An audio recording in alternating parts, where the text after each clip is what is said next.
तो ये कहानी है कॉल्ट नाम की एक लड़की की। एक स्टंटमैन जो मूवी में हीरो के बदले स्टंट करता है। काफी अर्से से वो हॉलीवुड के मशहूर हीरो टॉम के साथ ही काम कर रहा था, क्योंकि उसका फेस कट बहुत ज्यादा टॉम से मैच करता है। वैसे भी उसके मूव्स, उसके स्टंट्स कमाल के थे। कभी दूसरा शॉट लेने की जरूरत ही नहीं पड़ती थी। उसकी यही परफेक्शन टॉम की एक्शन मूवीज हिट कर देती थी, इसलिए तो उससे बहुत लोग जेलस भी थे। यही मूवी के सेट पर हम जॉडी से भी मिलते हैं, कॉल्ट की पार्टनर। बहुत ही जल्द ये लोग शादी करने वाले हैं। जॉडी फिलहाल तो एक कैमरा वुमन है, लेकिन उसके ख्वाब बहुत बड़े बड़े हैं। वो एक बहुत बड़ी हॉलीवुड की डायरेक्टर बनना चाहती है, जिसके लिए उसे सबसे ज्यादा सपोर्ट टॉम ही करता है। इन शॉर्ट, इन दोनों की लाइफ परफेक्ट चल रही है, लेकिन किसी की भी लाइफ इतनी परफेक्ट, इतनी स्मूथ चले, ये तो पॉसिबल ही नहीं। ऐसा ही एक बुरा फेस आया कॉल्ट की भी लाइफ में। रूटीन के मुताबिक एक दिन वो टॉम के लिए स्टंट परफॉर्म करता है, जिसमें उसे किसी ऊंची बिल्डिंग से जंप करना थी। हमेशा की तरह एक ही बार में वो परफेक्ट शॉट दे चुका था, लेकिन टॉम को वो शॉट पसंद नहीं आया। वो कॉल्ट से दोबारा इसी स्टंट को करने को कहता है, पर इस मर्तबा सेट में कोई प्रॉब्लम थी, जिसकी वजह से कॉल्ट स्टंट परफॉर्म करते हुए पूरी तरह से इंजर हो गया था। उसकी ये गलती जिससे उसके पूरे करियर का दाग बन गई। 6 माह तक तो वो हील नहीं हो पाया, साथ ही साथ फिल्म इंडस्ट्री में भी वो फॉल गाय के नाम से मशहूर हो चुका था। ये चीज उसे इतनी बुरी तरह तोड़ देती है कि वो पूरी तरह फिल्म इंडस्ट्री को ही छोड़ देता है।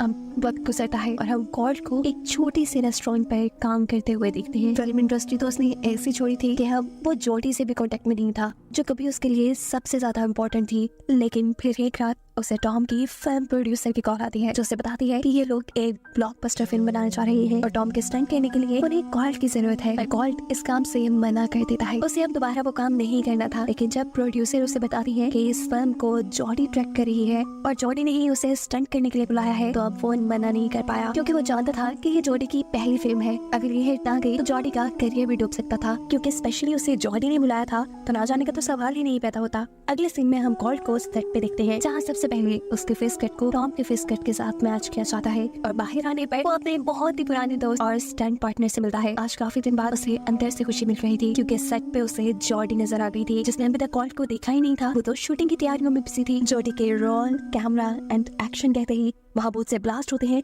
जिसके अंदर से कार निकालता हुआ कॉल्ट अपना स्टंट परफॉर्म करने लगा था। लेकिन उसकी सोच के बिल्कुल मुताबिक गीली रेत होने की वजह से कार आउट ऑफ कंट्रोल हो चुकी थी। ये कार गलती से क्रेन कैमरा से भी टकरा जाती है, लेकिन फिर भी कॉल्ट उसके ऊपर कंट्रोल पाते हुए इस गाड़ी को पूरी तरह रोटेट करने में कामयाब हो जाता है। ऐसे स्टंट कंप्लीट हो गया था और जॉडी को अपना परफेक्ट शॉट पे मिल गया था। फाइनली अब कॉल्ट गाड़ी से निकल कर जॉडी के सामने आता है। उसे देखते ही जॉडी बिल्कुल शॉक रह चुकी थी, क्योंकि उसने एक्सपेक्ट नहीं किया था यहाँ पर कॉल्ट हो सकता था। इसका मतलब कि जॉडी ने उसे यहाँ बुलाया ही नहीं था। फिल्म प्रोड्यूसर ने उससे झूठ बोला था। जॉडी यहाँ कॉल्ट से मिलकर खुश होने के बजाय उसे गुस्सा थी। वो फौरन कॉल्ट को यहाँ से चले जाने को कह देती है, लेकिन जॉडी का स्टंट डायरेक्टर, जो कि कॉल्ट का साथी भी है, वो जॉडी को समझाता है कि इस टाइम हमारे पास कोई और स्टंटमैन नहीं है, हमें कॉल्ट के साथ ही काम करना पड़ेगा। तो मजबूरन अब जॉडी भी कुछ नहीं कर सकती थी। वो अगला स्टंट भी कॉल्ट के साथ ही शूट करती है। कॉल्ट के पूरे जिस्म पे आग लगाकर ये स्टंट किया जा रहा था, जो स्टंट कॉल्ट ने पहली बार में परफेक्ट कर लिया था। परफेक्ट शॉट मिलने के बावजूद भी जॉडी बार उसके जिस्म पे आग लगवा के उससे ये स्टंट करवाती है, क्योंकि ऐसा कर वो कहीं ना कहीं कॉल्ट पे अपना गुस्सा निकाल रही है। वो कॉल्ट को उसे छोड़ जाने के लिए उस पे काफी तरह से अपना गुस्सा जाहिर कर रही थी। बार बार स्टंट करवा के उसे टॉर्चर करके फिल्म का सीन सुनाते हुए वो उससे कहती है, मेरे फिल्म के हीरो को एक एलियन से प्यार हो गया है। वो दोनों साथ रहने की कस्में भी खा चुके हैं और एक दिन एक एक्सीडेंट पे पूरी तरह जख्मी हो जाता है और उस एक्सीडेंट के बाद गायब भी।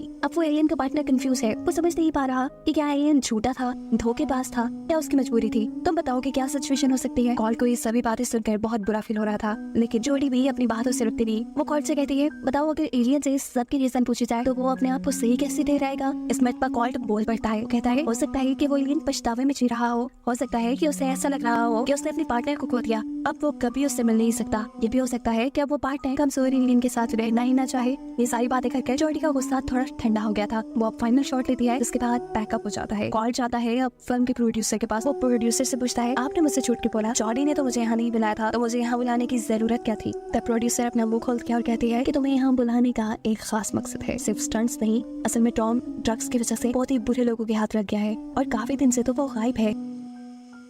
कॉल कहता है, तो इसमें मैं क्या करूं, पुलिस के पास जाओ ना। प्रोड्यूसर जवाब में कहते हैं, नहीं, हम पुलिस के पास नहीं जा सकते, क्योंकि अगर पुलिस के पास हम गए तो हर जगह टॉम के गायब होने की खबर फैल जाएगी और ये हम अफोर्ड नहीं कर सकते। हम बजट से ज्यादा पैसा लगा चुके हैं और अगर टॉम के गायब होने की खबर फैल गई तो सभी फाइनेंसर्स पैसा लगाना बंद कर देंगे और ऐसे जॉडी की फिल्म भी बंद हो जाएगी। साथ ही साथ मैं भी दबाव जाऊंगी। कॉल प्लीज, हमें तुम्हारी मदद की जरूरत है, तो किसी भी तरह टॉम को ढूंढ कर हमारे पास ले आओ, लेकिन प्लीज पुलिस को इसमें इन्वॉल्व मत करना। इस मर्तबा पे कॉल सिर्फ जॉनी के लिए ही माना था, इसलिए प्रोड्यूसर उसे टॉम के ही एक घर की दे देती है। कॉल की पकड़ता है और जाकर अपनी कार में बैठ जाता है। है इस जगह से जाने से पहले उसे अपने और जॉडी के एक साथ बिताए सारे ही हसीन लम्हे याद आ रहे थे। वो अच्छा टाइम जो इन दोनों ने एक साथ स्पेंड किया था वो सब याद करते करते कॉल्ट रोने लगा था। और तब यहाँ पर जॉडी आ जाती है जो उसे रोता देख चुकी थी। वो उससे कहती है पता नहीं क्यों रो तुम रहे हो और अच्छा मुझे लग रहा है। ये कहने के बाद उसके साथ वाली सीट पे आकर बैठ जाती है। कॉल्ट यहाँ उसे समझाने की कोशिश करता है, जॉडी मैंने तुम्हें धोखा नहीं दिया। मैंने जब भी तुमसे माफी मांगने की कोशिश की मैं उतनी हिम्मत ही नहीं बना पाता था। मेरे मुंह में माफी वाले लफ्ज आते ही नहीं थे। मैं कैसे तुम्हारे सामने आता, कैसे तुमसे माफी मांगता। जॉडी से कहती है अरे छोड़ो, मैं तो सिर्फ यहाँ ये कहने आई थी कि जब तक तुम यहाँ हो बिल्कुल प्रोफेशनल्स की तरह रहना, कोई भी उठपटांग की हरकत करने की जरूरत नहीं है। ये कहते ही वो कार से उतर कर चली जाती है।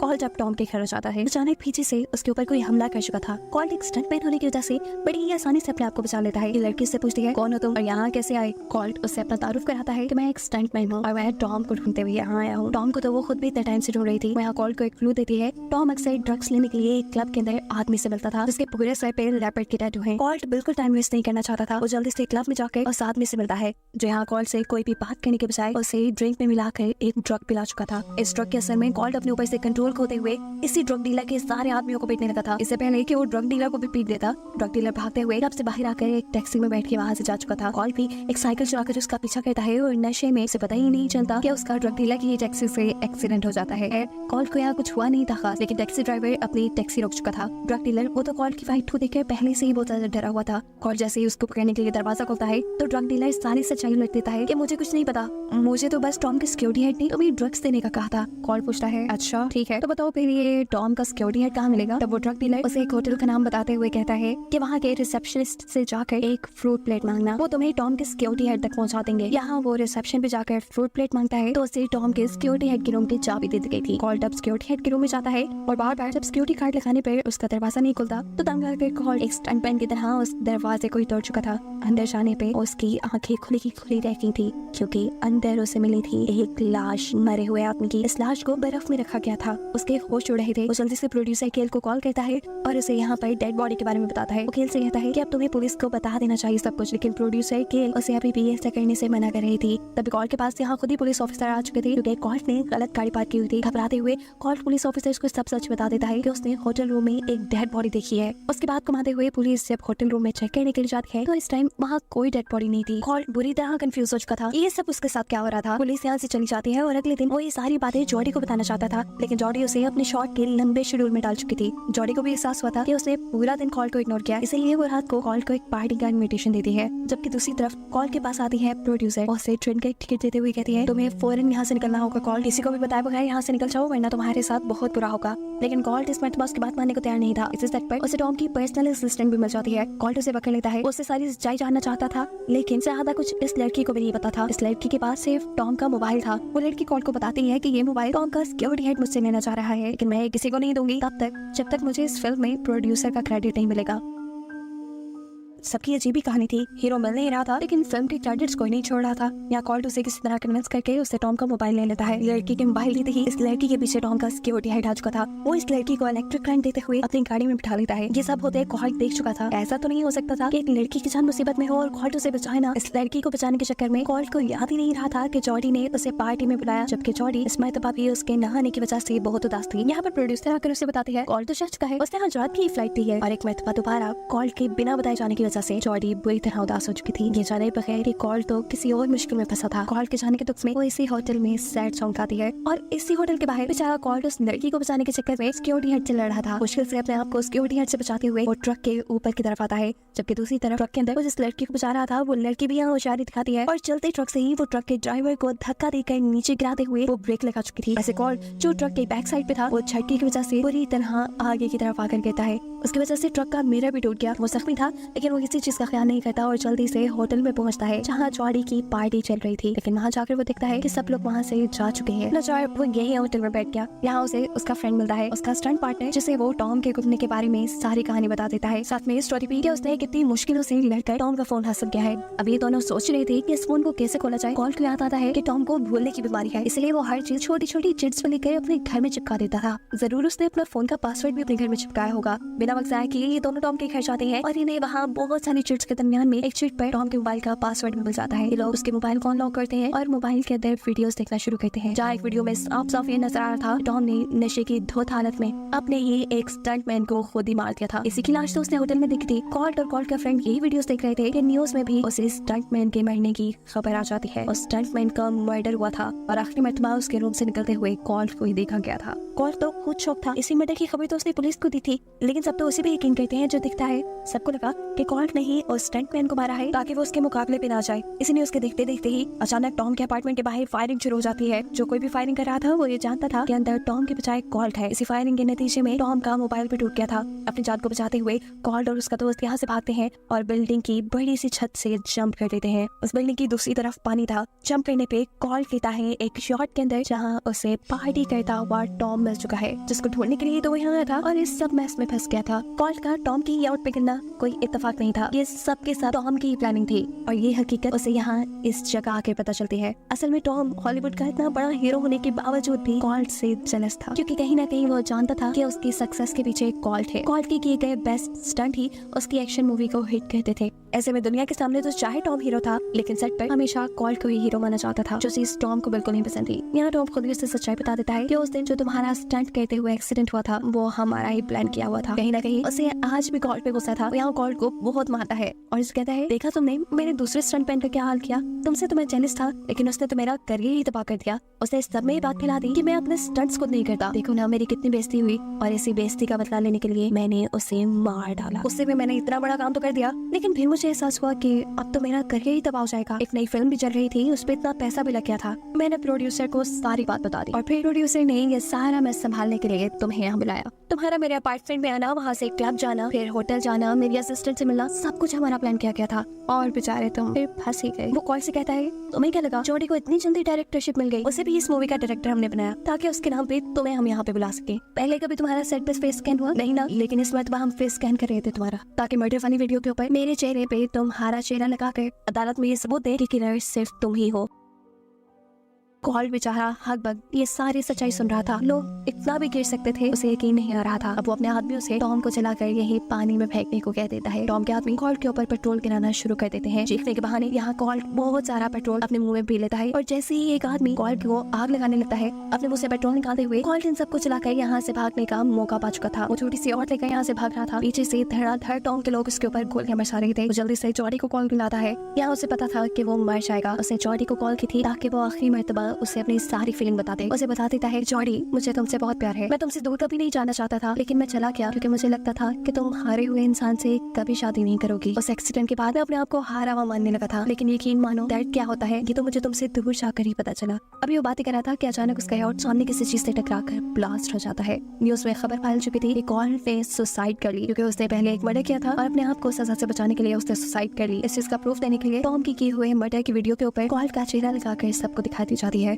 कॉल्ट के मरने की खबर अब जॉडी को पूरी तरह तोड़ चुकी थी। वो अपने रूम में बैठी कॉल्ट की वीडियोस देखती रो ही रही थी कि तभी अचानक उसके रूम में कोई आ जाता है। जॉडी फौरन से उठकर उसे मारने की कोशिश करती है, लेकिन यहाँ पर जो कोई भी था वो उसे रिलैक्स करके अपना एलियन वाला सूट अपने ऊपर से उतारता है। जॉडी हैरान थी कि ये कॉल्ट है। असल में पानी में गिरकर मरने वाली वो सारी गेम कॉल्ट ने खेली थी अपने आप को बचाने के लिए। जिस टाइम उसकी यार्ड ब्लास्ट हुई वो पानी में जंप कर चुका था और पानी से तैरते हुए अब वो जॉडी के पास भी आ चुका था। वो जॉडी को सारा सच बता देता है कि उसने कोई मर्डर नहीं किया, उसे तो फंसाया गया है। उसे यहाँ प्रोड्यूसर ने बुलाया था और वो सारे मर्डर टॉम ने किए हैं। और जो मर्डर की वीडियो दिखाई जा रही है वो भी एडिटेड है। वो टॉम की वीडियो है जिसमें मेरा फेस लगाया गया है। अभी कॉल्ट उससे सारा सच बता ही रहा था कि दोबारा जॉडी के कैबिन में नॉक होता है। इस टाइम प्रोड्यूसर यहाँ थी। जॉडी जल्दी से कॉल्ट को छुपा देती है। प्रोड्यूसर जॉडी को ये बताने आई थी कि टॉम फाइनली वापस आ चुका है। ये लोग फिल्म की शूटिंग कंटिन्यू कर सकते हैं, लेकिन हाँ अब ये लोग वो कार वाला स्टंट सीन नहीं करेंगे, क्योंकि उनके लिहाज से तो दोनों स्टंट मैन मारे जा चुके थे। जॉडी उसकी बातों का कोई जवाब नहीं देती। उसके जाने के बाद वो अंदर आती है। उसका दिल नहीं मान रहा था कि अब वो टॉम के साथ शूटिंग करे, पर कॉल्ट उसे समझाता है तुम्हें ये रोकना नहीं चाहिए, तुम्हारे करियर का सवाल है। वैसे भी फिल्म की शूटिंग के दौरान हमारे पास बहुत से ऐसे आ सकते हैं जब हम टॉम से उसका कन्फेशन ले लेंगे। कॉल्ट का ये प्लान तो जॉडी को भी जबरदस्त लग रहा था, इसलिए ये लोग एक जबरदस्त प्लान बनाते हैं कि कैसे ये टॉम को ग्रैब करके उससे सच्चाई निकलवाएंगे मर्डर की। जॉडी अब अगले दिन सेट पे एक स्टंट सीन सेट करवा देती है, क्योंकि वो जानती थी कि टॉम कभी भी स्टंट सीन नहीं कर पाएगा। टॉम के बिल्कुल ही साथ हेलमेट में बैठा हुआ था कॉल्ट। जॉडी के एक्शन बोलते ही कॉल्ट इतनी तेजी से गाड़ी उड़ाता है कि टॉम के सारे आवाज पागता हो जाते हैं। जॉडी यहाँ आहिस्ता टॉम से कुछ सवाल करती है। बुखलाया हुआ टॉम यहाँ उसे सारा सच बता देता है, जो जॉडी अपने कैमरास में और अपने अपने वॉइस में रिकॉर्ड कर चुकी थी। टॉम का कन्फेशन बोलते ही उसके सिक्योरिटी गार्ड्स जल्दी से कॉल की गाड़ी के पीछे पड़ जाते हैं, लेकिन यहाँ कॉल का पार्टनर उनकी गाड़ियों को तबाह कर देता है। यहाँ कॉल ने भी गाड़ी को हवा में उड़ाकर अपना स्टंट कंप्लीट कर दिया था और ये स्टंट करते ही टॉम बेचारा बेहोश हो चुका था। प्रोड्यूसर जो जॉडी का सारा गेम देख चुकी थी, वो जल्दी से जाकर कैमरे की रिकॉर्डिंग्स निकालने की कोशिश करती है, लेकिन जॉडी उसे पंच मारते हुए रोक चुकी है। उसी तरह टॉम को भी गाड़ी में होश आ चुका था। होश आते ही उसे याद आता है कि उसने क्या कर दिया, सारा सच उसने यहाँ सबको बता दिया। वो देखता है कि उसके लोगों ने यहाँ उसे भगाने के लिए हेलीकॉप्टर भी बुला लिया था।